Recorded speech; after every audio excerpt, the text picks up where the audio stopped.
तो हम लोग लाइफ प्रोसेसेस यानी जैविक प्रक्रम पढ़ रहे थे। अब जैविक प्रक्रम में हम लोगों ने न्यूट्रिशन पढ़ लिया था, और कल ही हम लोगों ने रेस्पिरेशन खत्म किया है।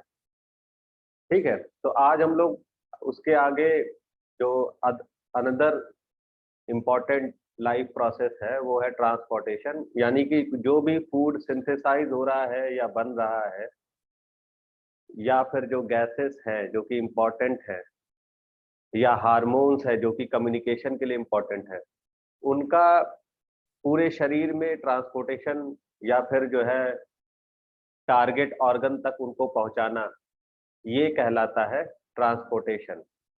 अब ट्रांसपोर्टेशन के लिए अलग अलग जीवों में अलग अलग तरीके के ऑर्गन होते हैं, ठीक है, टिश्यू होते हैं, सिस्टम होते हैं। ठीक है, फॉर एग्जांपल जैसे हम अगर बात करें एक सिंगल सेल ऑर्गेनिज्म यानी अमीबा की, तो उसमें ट्रांसपोर्टेशन के लिए कोई पर्टिकुलर सिस्टम या ऑर्गन नहीं है, क्योंकि वो एक कोशिकीय है। तो वही जो एक कोशिका है वही ये ट्रांसपोर्टेशन का काम करेगी। दूसरी चीज ये कि ट्रांसपोर्टेशन चाहिए किसमें? ट्रांसपोर्टेशन जनरली चाहिए होता है मल्टी सेलर ऑर्गेनिज्म में। ठीक है, सिंगल सेल ऑर्गेनिज्म जो कि खुद ही माइक्रोस्कोपिक नेचर का है, उसमें उसकी बॉडी खुद ही इतनी छोटी है, तो उसको ट्रांसपोर्टेशन के लिए इतना बहुत सारा चीजें नहीं चाहिए होता है। ठीक है, तो अमीबा में ट्रांसपोर्टेशन कैसे होगा? अमीबा में फॉर एग्जांपल जो उसकी मेम्ब्रेन होती है, ठीक है, जो जिसको प्लाज्मा मेम्ब्रेन कहते हैं या प्लाज्मा झिल्ली कहते हैं या कोशिका झिल्ली कहते हैं, उसमें वो सेमी परमिएबल होती है, वही जो नेसेसरी मटेरियल है उसको एब्जॉर्ब करती है, और उसके बाद जो भी अननेसेसरी वेस्ट है उसको बाहर कर देती है।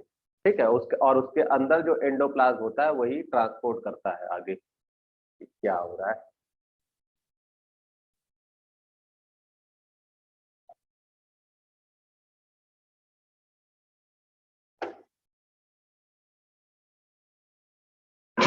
ठीक है, तो अब ये तो सिंगल सेल ऑर्गेनिज्म की बात हो गई। अब जो मल्टी सेलर ऑर्गेनिज्म है उसमें डिफरेंट डिफरेंट तरीके से ट्रांसपोर्ट होता है। फॉर एग्जांपल अगर ह्यूमन की बात करें, तो ह्यूमन में जो फूड है या वाटर है, मिनरल है, विटामिन्स हैं, हार्मोन्स हैं, इनको ट्रांसपोर्ट करने के लिए एक पर्टिकुलर फ्लूइड होता है जिसको ब्लड कहते हैं। ठीक है, आप लोगों ने टिश्यू पढ़ा ही होगा। ठीक है, जो 9th के बच्चे हैं उन्होंने टिश्यू पढ़ा है, और टिश्यू में आपने पढ़ा होगा कि टिश्यू कई टाइप के होते हैं। ठीक है, कनेक्टिव टिश्यू होते हैं, नर्वस टिश्यू होते हैं, मसल्स टिश्यू होते हैं। तो ये जो कनेक्टिव टिश्यू होते हैं उसी की एक कैटेगरी है ब्लड, यानी रुधिर।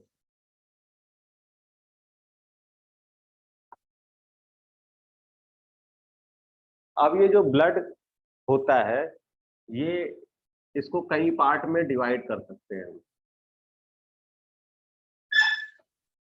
जो ब्लड का फ्लूइड मटेरियल है या तरल पदार्थ है उसको प्लाज्मा कहते हैं।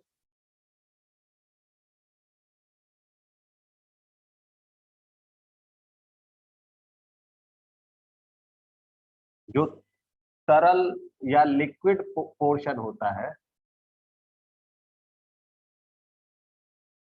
जो 90% वाटर जिसमें होता है। इसके अलावा 10% ऑर्गेनिक और इनऑर्गेनिक मॉलिक्यूल होते हैं।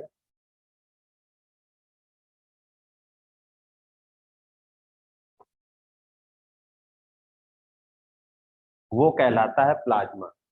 ठीक है, तो प्लाज्मा क्या है? ये लिक्विड मटेरियल है ब्लड का, ठीक, जिसमें वाटर, इनऑर्गेनिक और ऑर्गेनिक मॉलिक्यूल्स होते हैं।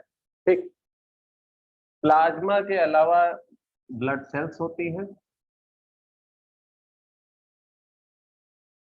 और कार्पसल्स।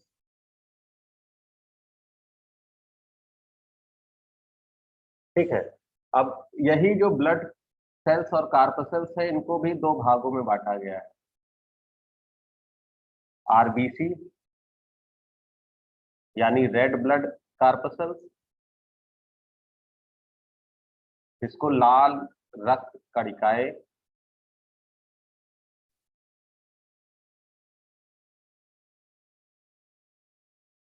लाल रक्त कणिकाएं कहते हैं। ठीक है, आरबीसी, इसको एक और नाम देते हैं, इसका नाम है एरिथ्रोसाइट्स।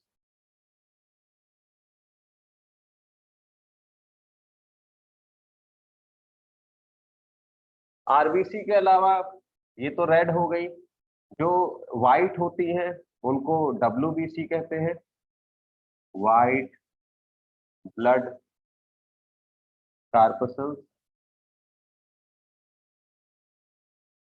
डब्ल्यूबीसी। श्वेत रक्त कणिकाएं।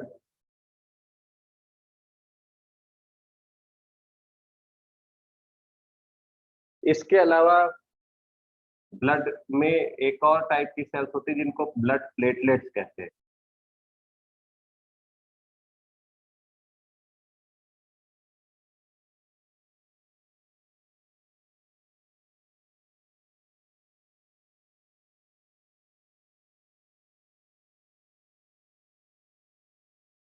ठीक है, तो इस तरीके से रुधिर यानी ब्लड जो है तीन चीजों से बना है। लिक्विड, जिसको प्लाज्मा कहते हैं, प्लेटलेट्स, जो कि आगे चल के हम बताएंगे कि इसका काम है ब्लड क्लॉटिंग करना। ठीक है, यहाँ जहां पर भी टिश्यू रप्चर हो जाए या डैमेज हो जाए या चोट लग जाए, वहां पर अगर ब्लड ऊज आउट होने लगे, बाहर निकलने लगे, तो उसका थक्का जमाने का काम ब्लड प्लेटलेट्स करती है। इसके अलावा ब्लड सेल्स होती है, यानी ब्लड कणिकाएं होती हैं, जिनको ब्लड कार्पसल्स। इनको दो भागों में बांटा, आरबीसी और डब्ल्यूबीसी। आरबीसी का मतलब लाल रक्त कणिकाएं, डब्ल्यूबीसी यानी श्वेत रक्त कणिकाएं। ठीक है, तो ये ह्यूमन में ये यही ब्लड है जो कि डिफरेंट डिफरेंट मटेरियल, यानी जो भी मिनरल्स है, जो भी वाटर है, जो भी ऑक्सीजन है यानी गैसेस है, हार्मोन्स है, फूड है, इनका जो है डिफरेंट डिफरेंट ऑर्गन में ट्रांसपोर्ट करते हैं। अच्छा, ट्रांसपोर्ट करते समय ये पूरे ऑर्गन तक पहुंच जाए या टिश्यू तक पहुंच जाए, तो उसके लिए क्या चाहिए?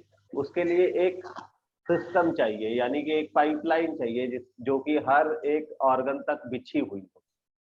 ठीक है, तो उसको क्या कहते हैं? उसको ब्लड वेसल्स कहते हैं, जो कि आगे चल के कैपिलरीज में डिवाइड हो जाती है। ठीक है, तो ब्लड जो ट्रांसपोर्टेशन है या ब्लड वास्कुलर सिस्टम ह्यूमन का,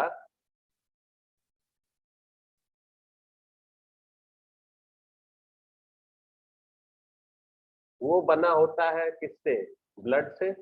एक ये हो गया। दूसरा ब्लड कैपिलरी या ब्लड वेसल।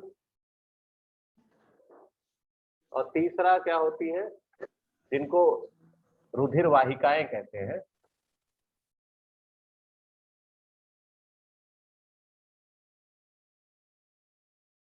और तीसरा हो गया हार्ट, यानी कि हृदय।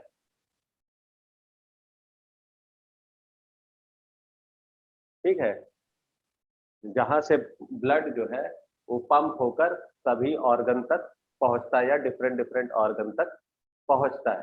तो ब्लड तीन चीजें हो गई जिससे ये ट्रांसपोर्टेशन या ब्लड वेस्कुलर सिस्टम बना हुआ है। कौन कौन सी चीजें? एक तो रुधिर, दूसरा रुधिर वाहिकाएं, तीसरा हृदय। ठीक, रुधिर के बारे में हमने समझ लिया कि रुधिर जो है वो तीन चीजों से मिलकर बना है। प्लाज्मा तरल पदार्थ, प्लेटलेट जो कि रुधिर में थक्का जमाने का काम करती हैं। थक्का जमाने का काम कब करती हैं? जब कहीं पर इंजरी हो जाए, डैमेज हो जाए, ब्रेक हो जाए कोई जो है टिश्यू, तो वहां पर ब्लड क्या होता है, ब्लड ऊज आउट होने लगता है, बाहर निकलने लगता है। तो ब्लड को जमाने का काम कौन करता है? Blood platelet. इसके अलावा ब्लड सेल्स होती हैं, यानी कि रुधिर कणिकाएं होती हैं। रुधिर कणिकाओं को दो भागों में बांटा जा सकता है, आरबीसी और डब्ल्यूबीसी। आरबीसी यानी रेड ब्लड कार्पसल, डब्ल्यूबीसी यानी कि व्हाइट ब्लड कार्पसल। अब देखिए, जो आरबीसी है,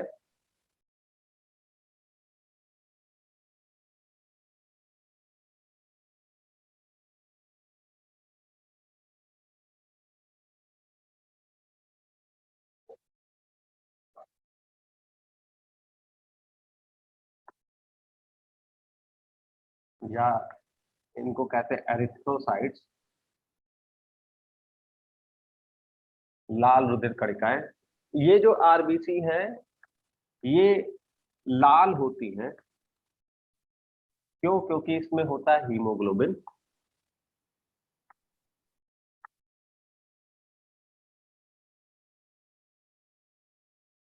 और इस हीमोग्लोबिन का काम है ऑक्सीजन का ट्रांसपोर्ट करना।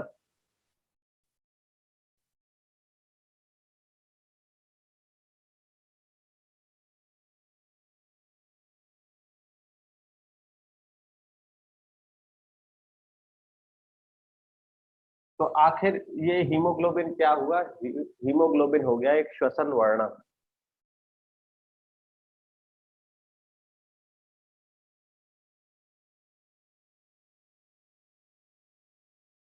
यानी कि ये एक रेस्पिरेटरी पिगमेंट हो गया, श्वसन वर्णक हो गया। श्वसन वर्णक क्यों हो गया? क्योंकि श्वसन में हम ऑक्सीजन लेते हैं, ठीक है, और ऑक्सीजन को कैरी करने का काम कौन करता है? हीमोग्लोबिन। और हीमोग्लोबिन इसको कैरी करता है और इसको पूरे बॉडी में ट्रांसपोर्ट करता है। तो हीमोग्लोबिन सिर्फ ऑक्सीजन को ही नहीं ट्रांसपोर्ट करता है, हीमोग्लोबिन कार्बन डाइऑक्साइड ऑक्साइड को भी ट्रांसपोर्ट करता है। इसीलिए, क्योंकि ये कार्बन डाइऑक्साइड और ऑक्सीजन दोनों को ट्रांसपोर्ट करता है, इसीलिए जो हमारा हार्ट होता है उसमें कई सारे चैम्बर होते हैं जो कि ऑक्सीजनेटेड और डीऑक्सीजनेटेड यानी कि शुद्ध और अशुद्ध रक्त को अलग अलग चैम्बर में डिवाइड करते हैं। ठीक है, मतलब कि एक बार ब्लड जो है, अशुद्ध ब्लड, वो हार्ट में आएगा। हार्ट से पंप होके वो फुफ्फुस यानी कि कहाँ जाएगा? लंग्स में जाएगा। और लंग्स से होता हुआ वो फुफ्फुस शिराओं से फिर वापस हार्ट में आएगा और फिर वो दोबारा पूरे शरीर में जाएगा। तो इस तरीके से जो ब्लड है वो दो बार कहाँ आ रहा है? हार्ट में आ रहा है। इसीलिए इसको दोहरा परिसंचरण कहते हैं।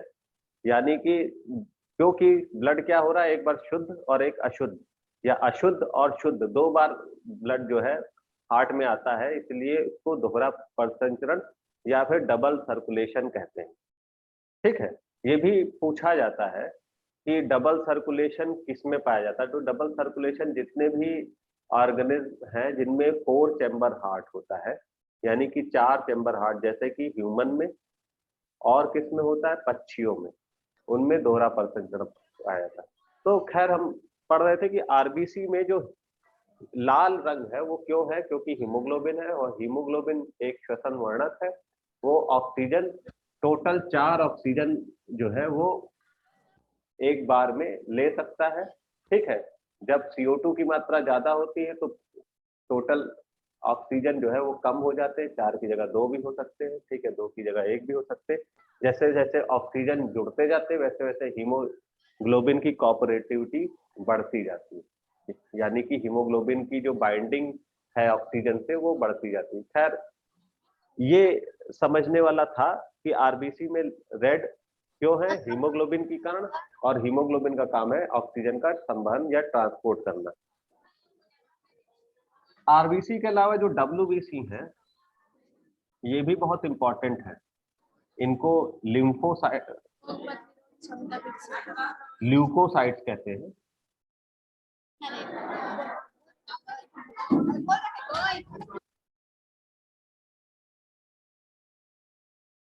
तो जो ल्यूकोसाइट्स होती हैं ये क्यों इंपॉर्टेंट है, क्योंकि ये डिफेंस सिस्टम बनाती हैं।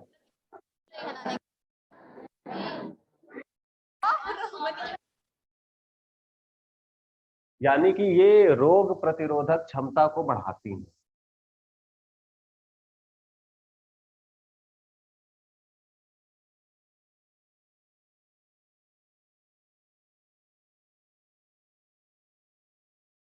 तो रोग प्रतिरोधक क्षमता को बढ़ाने का मतलब क्या है?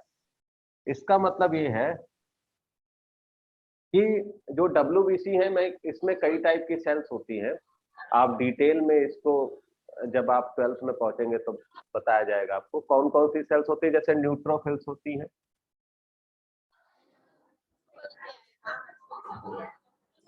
न्यूट्रोफिल्स के बाद इसमें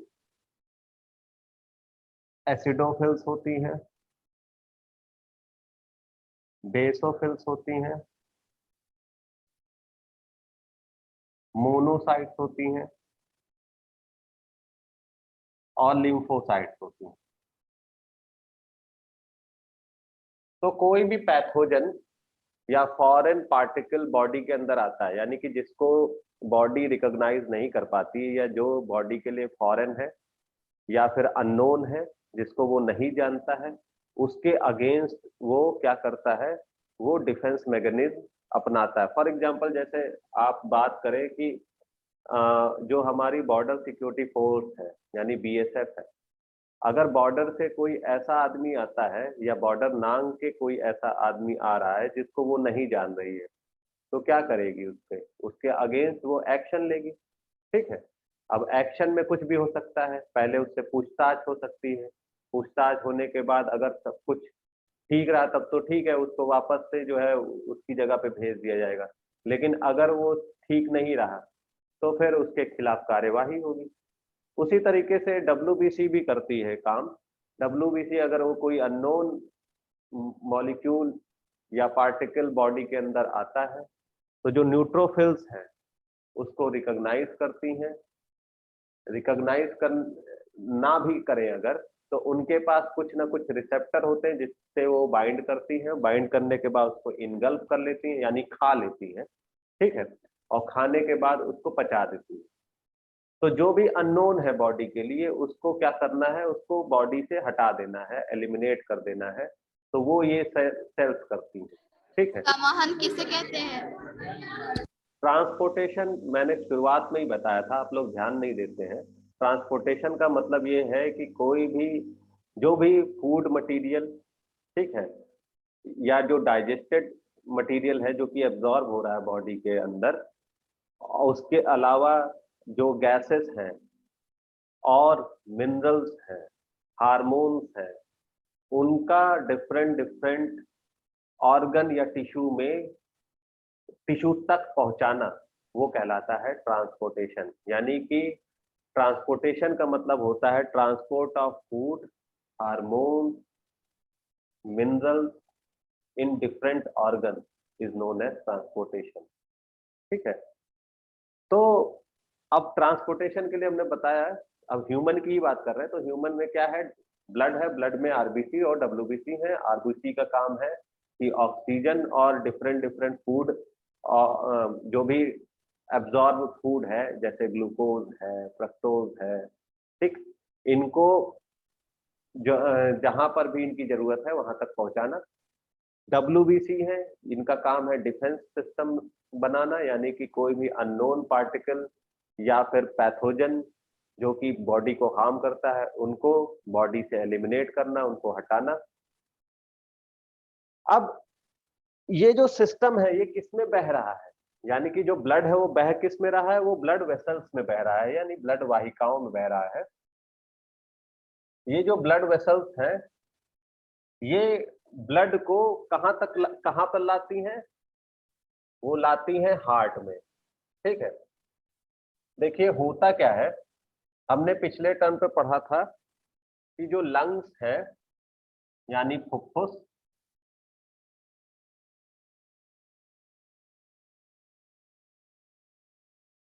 वहां पर वायु कूपिकाएं होती हैं। वायु कूपिकाओं में क्या होता है, ऑक्सीजन और CO2 का गैसेस का एक्सचेंज होता है। ठीक है, जो ऑक्सीजन है और जो CO2 है वो दोनों गैसेस एक्सचेंज होती हैं। एक्सचेंज का मतलब CO2 जो है बाहर जाता है टिश्यू से। ठीक है, कहाँ पर, वायु कूपिका में, और वायु कूपिका से ऑक्सीजन टिश्यू में आता है। ठीक है, यानी कि ब्लड कैपिलरी में आता है। तो जो ऑक्सीजन आया वायु कूपिका से ब्लड कैपिलरी में, वो ऑक्सीजन फिर पहुंचता है हार्ट में। ठीक, और कैसे पहुंचता है, ब्लड के थ्रू पहुंचता है। ये किसमें ऑक्सीजन कौन कैरी किया हुआ है, ऑक्सीजन कैरी किया हुआ है हीमोग्लोबिन। ठीक है, हीमोग्लोबिन ने ऑक्सीजन को कैरी किया। ठीक, और ये ऑक्सीजन को कैरी करते हुए ब्लड कैपिलरी से होता हुआ पहुंचता है हार्ट में। अब आप सबको पता है कि हार्ट जो है वो, उसमें कोष्ठ होते हैं। ठीक, और कितने कोष्ठ होते हैं, 4 कोष्ठ होते हैं ह्यूमन के हार्ट में। देखिए इसको समझते हैं।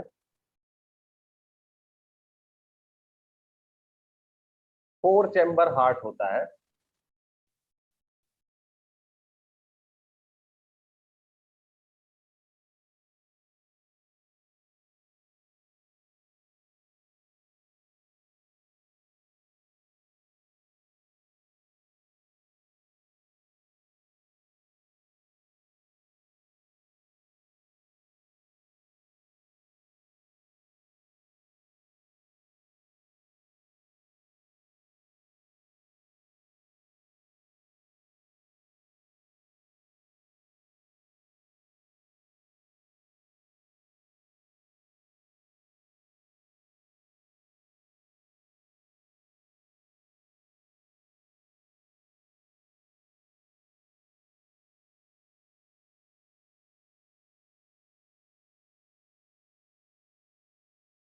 देखिए 4 जो चैम्बर होते हैं, जो ऊपर के 2 चैम्बर होते हैं उनको क्या कहते हैं, उनको आलिंद कहते हैं, यानी कि ऑरिकल।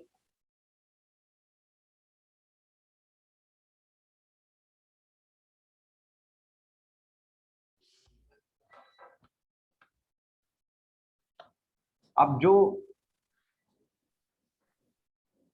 बाएं साइड है उनको बायां आलिंद कहेंगे, यानी लेफ्ट ऑरिकल।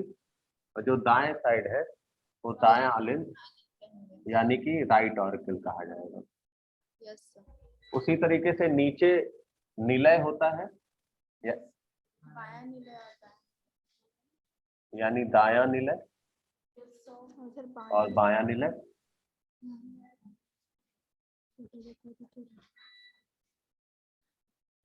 इसको कहेंगे राइट वेंट्रिकल और लेफ्ट वेंट्रिकल।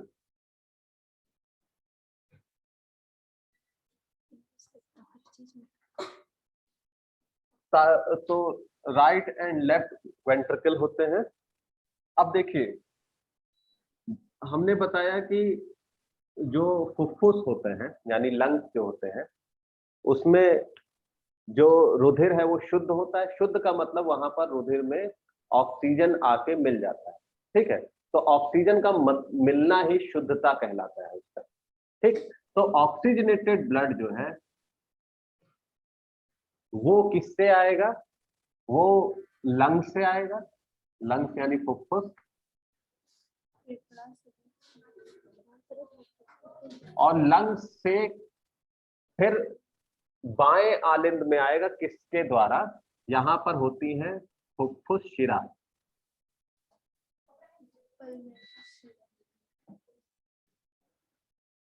जिसको कहते हैं पल्मोनरी वेन।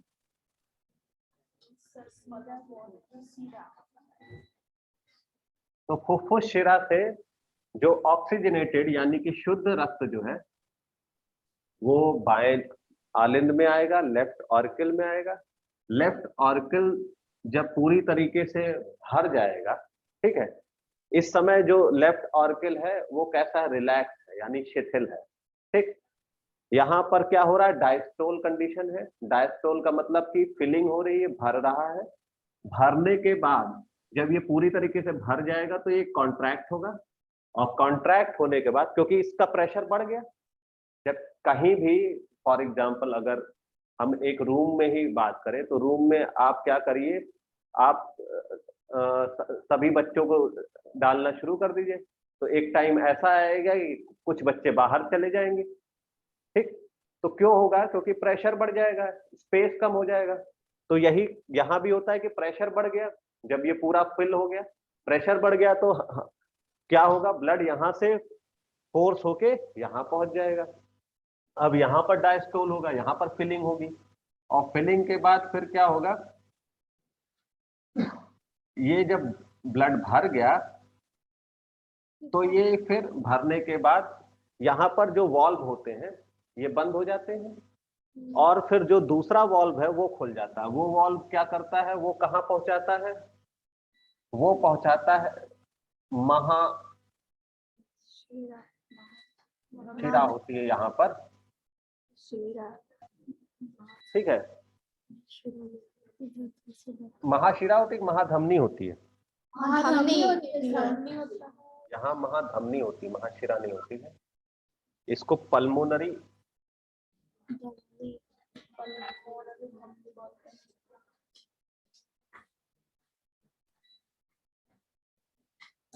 अब ये जो महाधमनी है जिसको सिस्टमिक आर्टरी कहते हैं, ठीक है, ये महाधमनी इस शुद्ध ब्लड को पूरे जो है शरीर तक ले जाती है, मतलब शरीर के डिफरेंट डिफरेंट पोर्शन या डिफरेंट डिफरेंट ऑर्गन या टिश्यू तक ले जाती है। अब उन टिश्यू में जो जहां पर ग्लूकोज है वो ग्लूकोज टूटेगा तो ऑक्सीजन यूटिलाइज हो जाएगा। ऑक्सीजन जब यूटिलाइज हो जाएगा और ग्लूकोज टूटेगा तो CO2 बनेगा, और CO2 बनेगा तो इसका मतलब कि टिश्यू में अब CO2 का कंसंट्रेशन ज्यादा हो गया। जब CO2 का कंसंट्रेशन ज्यादा हो गया तो जो रक्त है वापस से कैसा हो जाएगा, अशुद्ध हो जाएगा। अब अशुद्ध रक्त फिर से यहाँ पर पहुंचेगा, किसके द्वारा पहुंचेगा, वो यहाँ पर महाशिरा द्वारा, जिसको देखिए एक ऊपरी महाशिरा होती है, एक निचली महाशिरा होती है।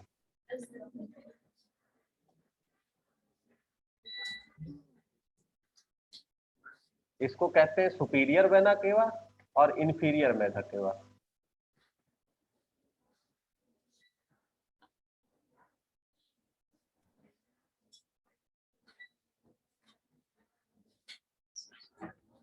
तो ब्लड जो कि अशुद्ध है, जो अलग अलग टिश्यू से आया, वो अब आ जाता है दाएं जो है आलिंद में। अब दायां आलिंद भरना शुरू होगा, फिर से जब ये भर जाएगा तो इसमें प्रेशर बढ़ जाएगा, प्रेशर बढ़ जाएगा तो इसके जो वॉल्व है वो खुल जाएंगे तो फिर दायां निलय में भर जाएगा। दायां निलय जब भर जाएगा तो फिर ये इसका जो ब्लड है वापस से पहुंच जाएगा कहां पर, अब ये पहुंचेगा पल्मोनरी आर्टरी में, यानी कि फुफ्फुस धमनी में।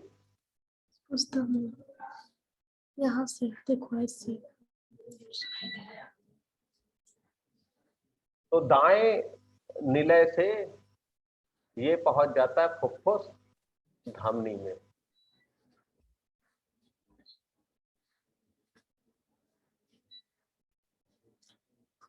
जिसको कहते हैं पल्मोनरी आर्टरी। अब ये पल्मोनरी आर्टरी कहां तक जाएगी, ये पल्मोनरी आर्टरी इस ब्लड को यानी कि अशुद्ध ब्लड को ले जाएगी लंग्स तक।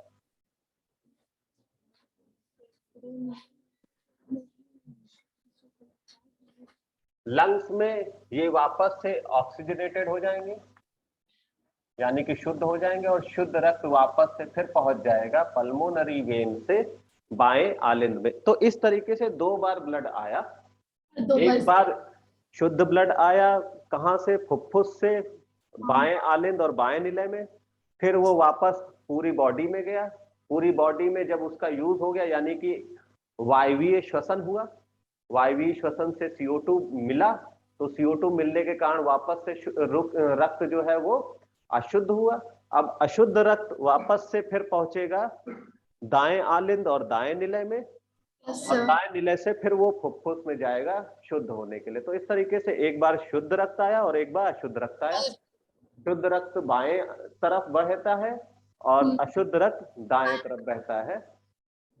ठीक है, तो इसीलिए जो हार्ट है उसमें 4 प्रकोष्ठ होते हैं, निलय, आलिंद, ऊपर के दोनों पोर्शन को कहते हैं आलिंद, नीचे के दोनों पोर्शन को कहते हैं निलय। और ये 4 कोष्ठ ह्यूमन के अलावा बर्ड्स में भी पाए जाते हैं। ठीक है, सिर्फ ह्यूमन में ही नहीं, ये बर्ड्स में भी पाए जाएंगे।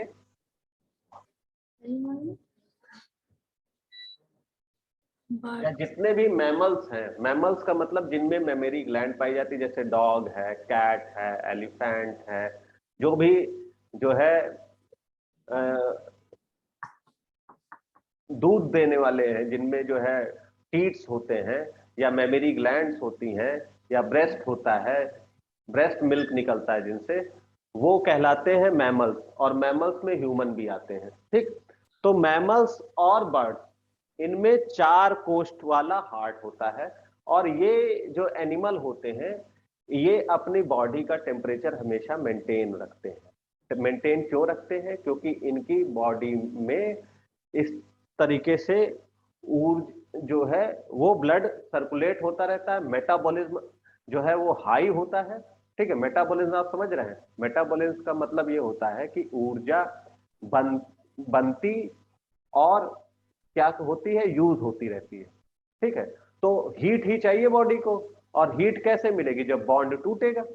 और बॉन्ड टूटेगा कब? जैसे जब हम ज्यादा फूड लेंगे तो उससे क्या मिलेगा? ग्लूकोज मिलेगा। ग्लूकोज मिलेगा तो उससे क्या होगा? वो टूटेगा तो एटीपी बनेगा। ठीक, इसीलिए आप लोग ध्यान दीजिए, जब जब ठंडियां ज्यादा होती है तो आपको भूख ज्यादा लगती है। भूख इसलिए ज्यादा लगती है, या आप ज्यादा खा भी लेते हैं तो ज्यादा दिक्कतें नहीं होती हैं। इसलिए नहीं होती हैं क्योंकि बॉडी को चाहिए हीट। और हीट कैसे मिलेगी? जब ऊर्जा मिलेगी, यानी एटीपी मिलेगा। ठीक है, या बॉन्ड टूटेगा। तो ठंडियों में हीट चाहिए, इसलिए भूख ज्यादा लगती है, क्योंकि मेंटेन करना है बॉडी टेम्परेचर। जबकि जो अदर एनिमल है, ह्यूमन और बर्ड्स के अलावा, जैसे रेप्टाइल्स हो गए, लिजर्ड्स हो गई, ठीक है, छिपकलियां हो गई, स्नेक हो गया, सांप हो गए, फ्रॉग हो गया, ये सब कैसे हैं एनिमल? ये सब एनिमल जो है वो क्वाइक्लोथर्मिक है, यानी कि ये इन्वायरमेंट के अकॉर्डिंग अपना जो है टेम्परेचर मेंटेन रखते हैं।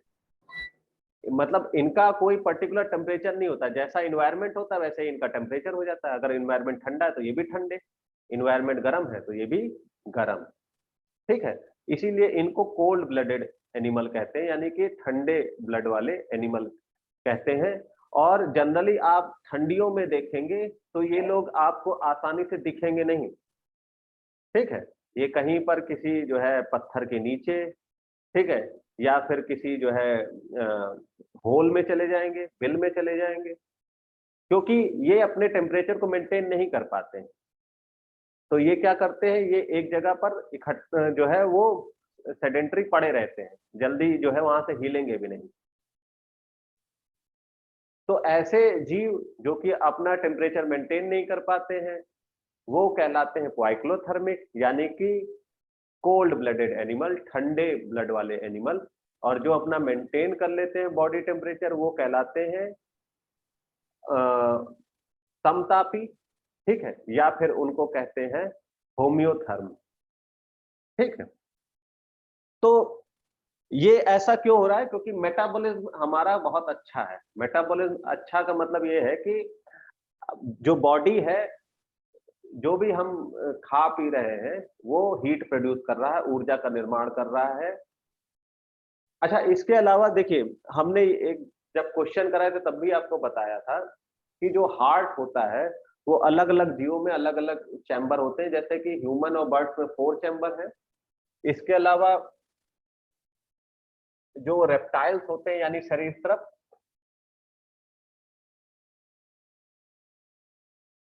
इनमें 3 चैम्बर होता है।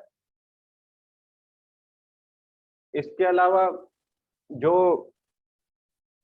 एम्फीबियंस होते हैं, सॉरी 3.5 होता है सरीसृप में, 3.5। इसके अलावा जो एम्फीबियंस होते हैं, फ्रॉग,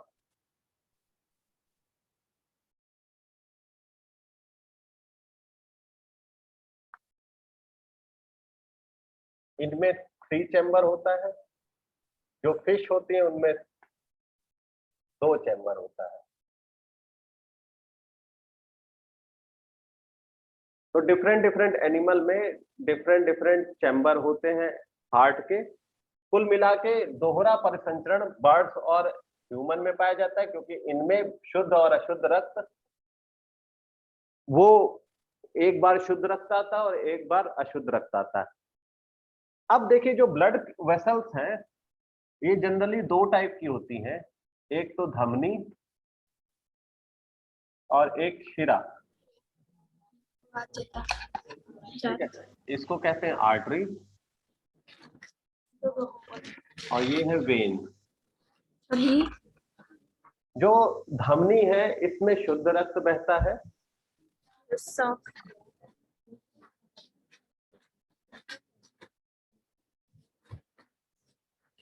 और इनमें अशुद्ध रक्त बहता है।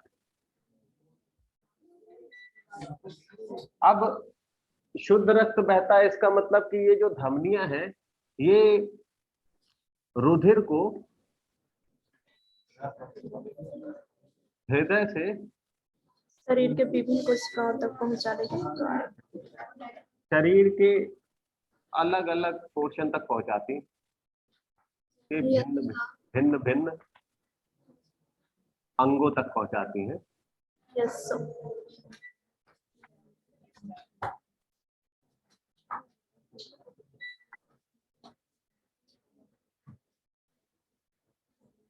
और इनकी जो लेयर होती है वो थिक होती है। जो इनकी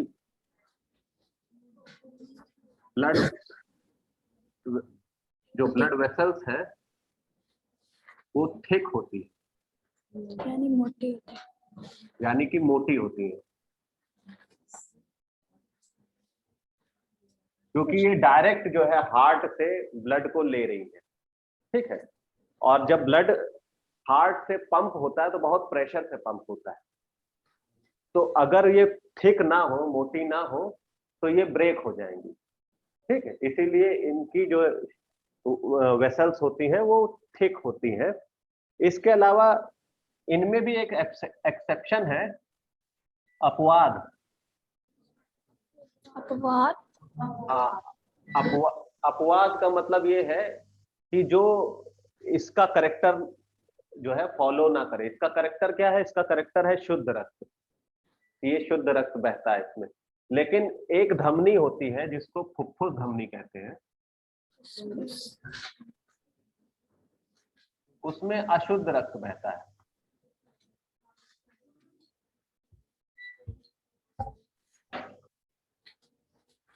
तो ये एक अपवाद हो गया इसका, धमनी का। उसी तरीके से जो शिरा होती है इसमें अशुद्ध रक्त बहता है, और ये रुधिर को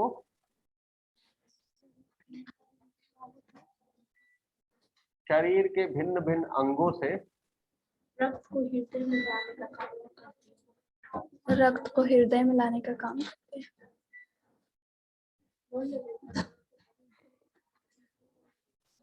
हृदय तक पहुंचाती है। Yes sir.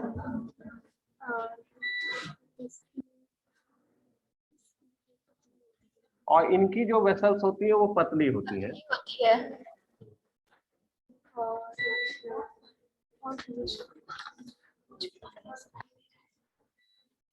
क्योंकि ये डायरेक्ट हृदय की पंपिंग नहीं झेलती है। पंपिंग कौन झेल रहा है? धमनी झेल रही है, तो वहां पर प्रेशर ज्यादा है। और ये नॉर्मली टिश्यू से रक्त ले जा रही है तो प्रेशर वहां पर कम लगता है। इनमें भी एक अपवाद है, इनका अपवाद है फुफ्फुस शिरा। ये शुद्ध होती है क्या? ये शुद्ध होती है, ये शुद्ध होती है शायद। फुफ्फुस शिरा में शुद्ध रक्त बहता है। तो इस तरीके से धमनी और शिरा में जो मेजर अंतर है वो यही है कि ये शुद्ध और अशुद्ध रक्त, दूसरा रुधिर को हृदय से शरीर तक और शरीर को शरीर से हृदय तक ले जाती हैं। इसकी तो होती है, इसकी मुझे पतली होती है, इसका बहुत फुसफुस है। देखिए ब्लड तो हो गया कि ब्लड में ये चीजें होती हैं, लेकिन इसके अलावा ब्लड के अलावा भी एक लिक्विड जो है वो इंटरसेलुलर स्पेस में पाया जाता है। ठीक है, यानी कि अंतर कोशिकीय जो स्पेस होता है उसमें पाया जाता है, उसको लसिका कहते हैं, यानी लिम्फ।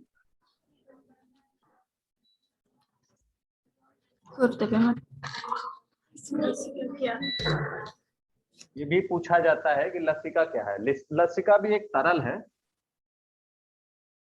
ये भी कनेक्टिव टिश्यू है।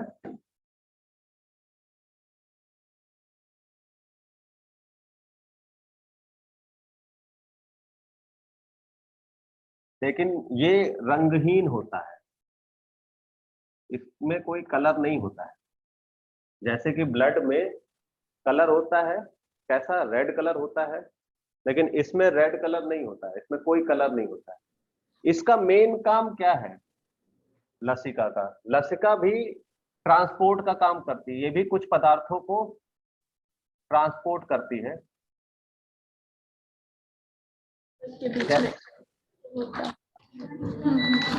मिला। किसको ट्रांसपोर्ट करती है? जनरली जो वसा होते हैं,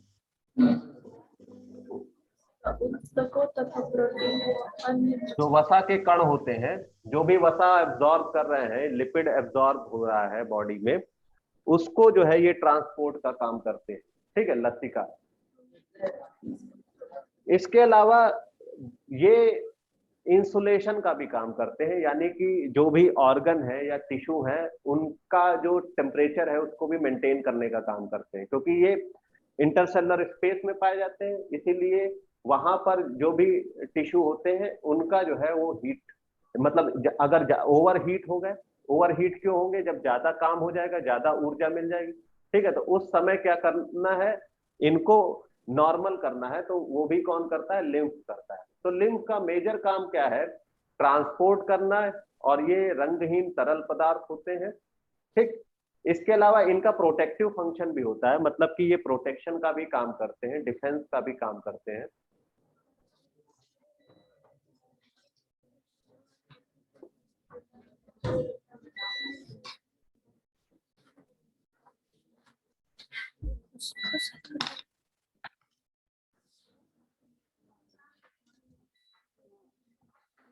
तो आपने आज क्या क्या समझा? आज हम लोगों ने ये समझा कि मानव हृदय कैसा होता है, हृदय में वाहिकाएं कौन कौन सी होती हैं, जैसे धमनी और शिराएं। Yes sir. और जो ब्लड होता है यानी रुधिर होता है, उसके कौन कौन से भाग हैं, जैसे WBC, RBC। ठीक है, RBC में रेड क्यों होता है? क्योंकि हीमोग्लोबिन होता है जो कि श्वसन वर्णक है और वो ऑक्सीजन का ट्रांसपोर्ट करता है। ठीक है, तो आज के लिए इतना ही रखते हैं। अगले टर्म पे हम लोग जो प्लांट है उसमें कैसे ट्रांसपोर्ट होता है, यानी कि जाइलम और फ्लोएम, उसका कैसा काम क्या है, और उसके आगे फिर हम लोग पढ़ेंगे। ठीक है, okay, thank you sir. Thank you.